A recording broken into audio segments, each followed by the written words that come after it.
Cilat janë organet të cilat marrin pjesë në procesin e ekskretimit? Organet që marrin pjesë në procesin e ekskretimit janë lëkura.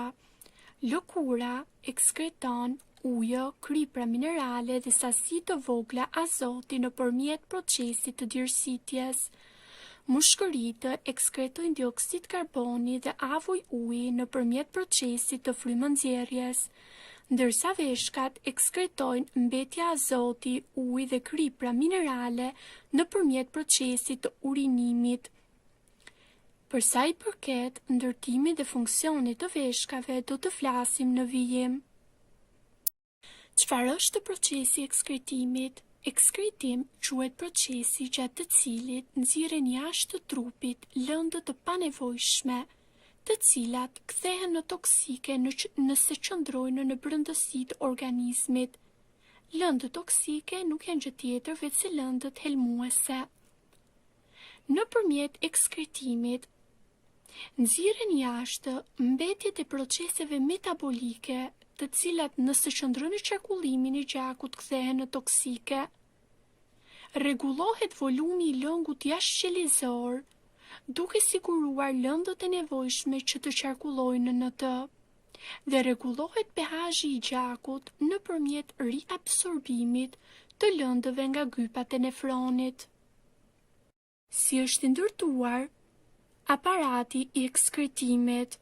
Aparati i ekskretimit është i përbërë nga veshkat, të cilat janë dy pra çdo organ çift në trupin tonë.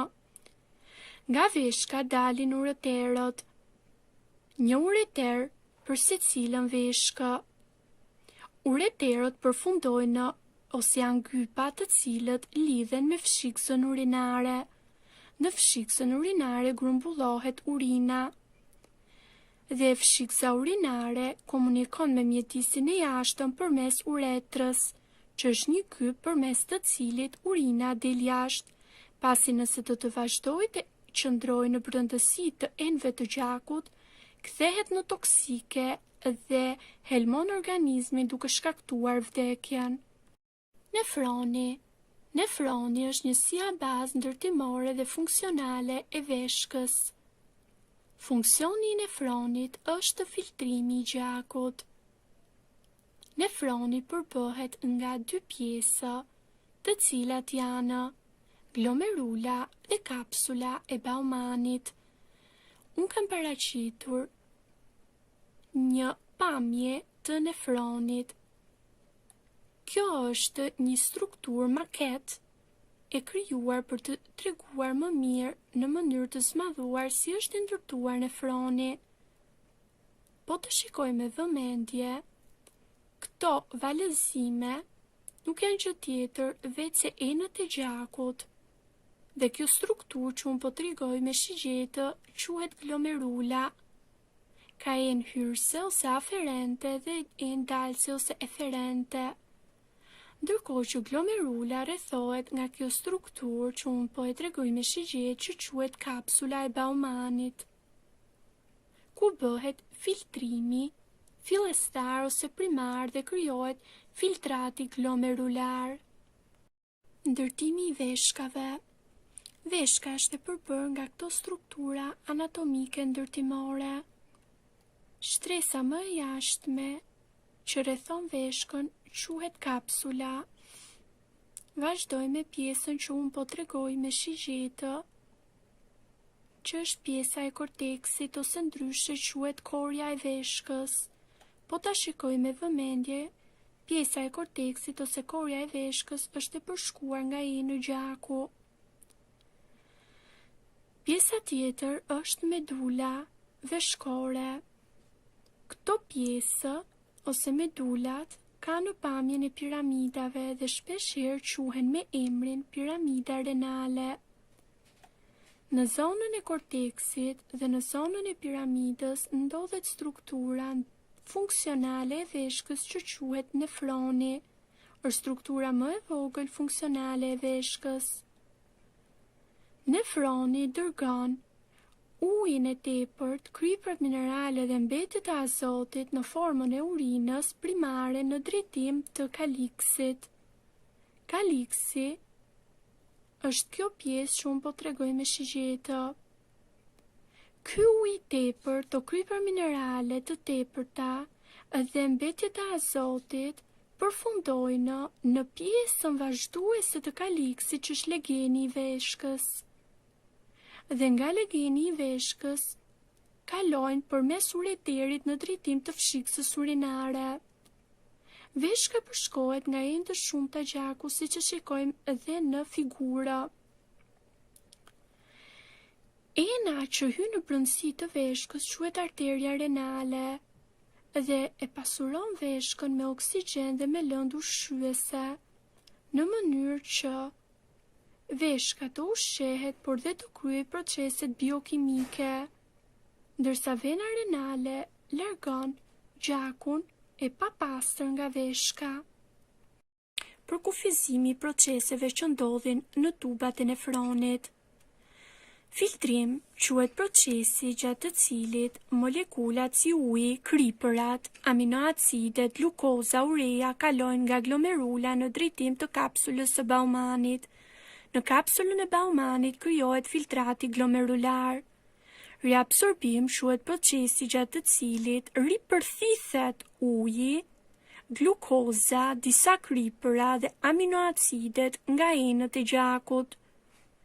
Sekretim quhet procesi gjatë të cilit bëhet kalimi i lëndëve metabolike dhe toksike nga gjaku në tuptha, ndërsa ekskretim quhet procesi i nxjerrjes jashtë të substancave metabolike toksike. Procesi i reabsorbimit të glukozës dhe aminoacideve është shumë i rëndësishëm.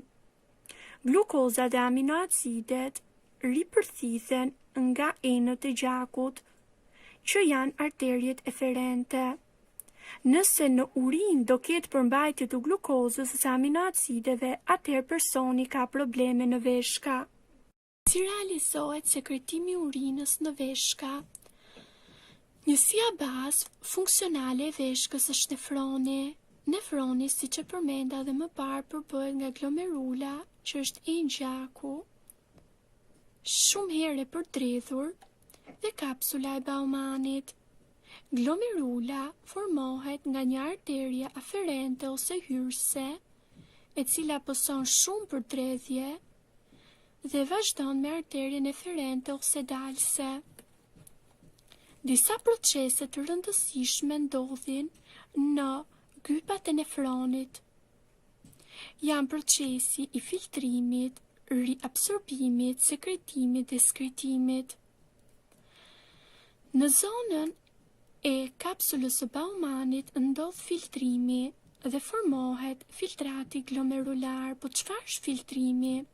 Filtrimi është përthithja nga glomerula që nuk është gjë tjetër veçse gjaku e ujit, kriprave minerale, e disa mbetjeve azoti, e glukozës dhe aminoacideve.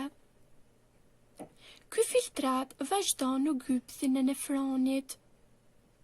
Në këtë zonë ndodh ajo që quhet reabsorbim nga ena eferente e gjakut. Reabsorbimi është ripërthithje e ujit, e disa kriprave minerale, e glukozës dhe aminoacideve nga ena eferente e gjakut. Por në këtë enë gjaku ndodh sekretim.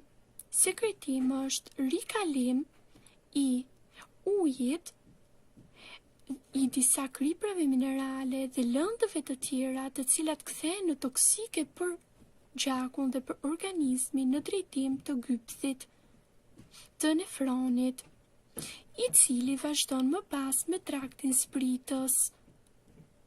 Në këtë zonë krijohet ajo që quhet kthesa e Henlit dhe vazhdon me traktin gjitës, për të vazhduar në tupthin distal, ku ndodh përsëri ripërthithje e sekretim. Në tupthin distal, uji që duhet të dalë jashtë, së bashku me kripra minerale dhe lëndë, si që janë mbetja azoti e lëndë të tjera të cilat kthehen në toksike për organizmin nëse qëndrojnë në brendësi të organizmit, vazhdojnë dhe përfundojnë në një tub të përbashkët që quhet tubi kolektor ose tubi mbledhës. Dhe nga tubi kolektor ose tubi mbledhës bëhet ekskretimi në drejtim të legenit të veshkës, apo dalja në drejtim të legenit të veshkës. Po të shohim me vëmendje, do të vërejmë që nefroni është i përbërë nga glomerula, kapsula e Baumanit dhe gypthat e nefronit që posojnë përtredhje të shumta. Glomerula, kapsula e Baumanit dhe një pjesë e tupthave, siç është tupthi proksimal dhe tupthi distal, janë të vendosur në pjesën kortikale të veshkës ose në pjesën e kores. Ndërkohë që në pjesën medulare ndodhen pjesa tjetër e gypthave të nefronit, si që janë trakti zbritës, kthesa e Henlit, trakti ngjitës dhe tupthat ose tubi mbledhës ose kolektor.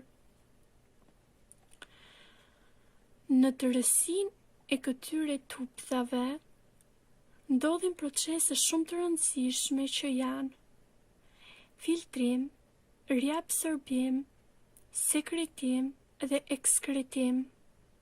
Qëllimi kryesor është që në urinë të mos dalë glukozë dhe aminoacide, por të dalin vetëm substanca toksike ose substanca të cilat nëse qëndrojnë në brendësi të organizmit kthehen në toksike, si dhe ujë.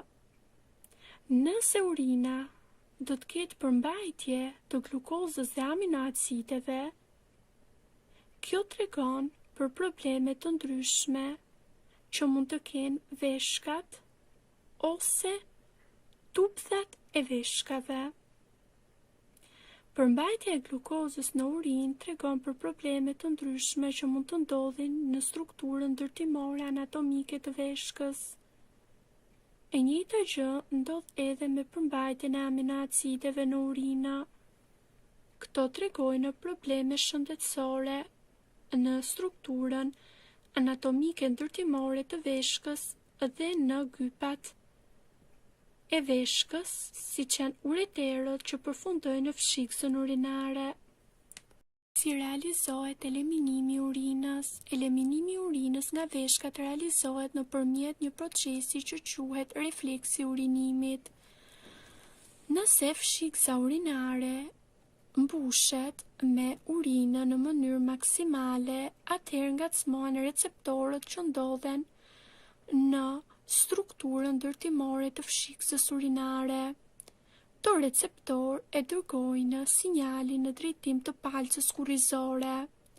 Nga ana e palcës kurrizore vjen një sinjal në drejtim të fshikësës urinare dhe të uretrës, ku muskujt, pra fijet muskulore, që janë pjesë përbërëse e fshikësës urinare dhe të uretrës, fillojnë të tkuren.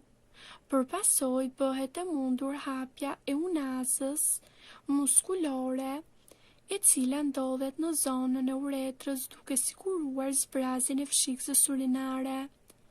Personat e rinj në moshë nuk kanë probleme të tilla me procesin e urinimit. Pra procesi i urinimit mundësohet normalisht dhe është i rregullt.